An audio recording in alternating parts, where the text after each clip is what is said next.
తెలంగాణ రాజకీయాల్లో ఈరోజు సంచలనం. ఇప్పటి వరకు ఎవరు ఊహించని స్థాయికి ఫోన్ ట్యాపింగ్ కేసు చేరింది.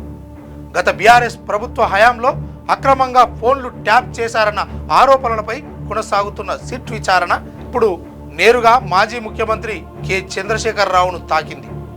జనవరి 30, 2026 మధ్యాహ్నం 3 గంటలకు విచారణకు హాజరు కావాలని స్పష్టం చేసింది.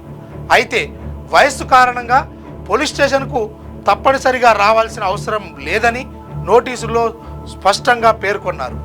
ఇప్పటికే ఈ కేసులో మాజీ మంత్రి T Harish Rao, BRS working president KTR, మాజీ ఎంపీ జోగినిపల్లి సంతోష్ రావుకు సిట్ నోటీసులు ఇచ్చి సుదీర్ఘంగా విచారణ కూడా పూర్తి చేసింది.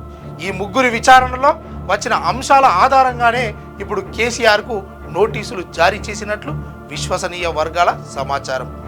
ఈ కేసులో ఇప్పటికే మాజీ ఇంటెలిజెన్స్ చీఫ్ ప్రభాకర్ రావుతో పాటు పలువురు పోలీస్ అధికారులను అరెస్టు చేశారు. రాజకీయ నేతలు మాత్రమే కాదు, జర్నలిస్టులు, వ్యాపారవేత్తలు, ప్రతిపక్ష నేతల ఫోన్లు కూడా అక్రమంగా ట్యాప్ చేశారన్న ఆరోపణలు రాష్ట్ర వ్యాప్తంగా చర్చకు దారితీశాయి. ఇదే కేసులో వందల సంఖ్యలో ఫోన్ నంబర్ల డేటా, డిజిటల్ రికార్డులు, టెక్నికల్ ఎవిడెన్స్ను సిట్ స్వాధీనం చేసుకుంది. మరోవైపు బీఆర్ఎస్ నేతలు మాత్రం ఇది రాజకీయ కక్ష సాధింపేనంటూ తీవ్రంగా ఆరోపిస్తున్నారు. కానీ ప్రభుత్వం చెబుతోంది, చట్టం ముందు ఎవరు పెద్దో చిన్నో కాదు, నిజం బయటికి రావాల్సిందే అని.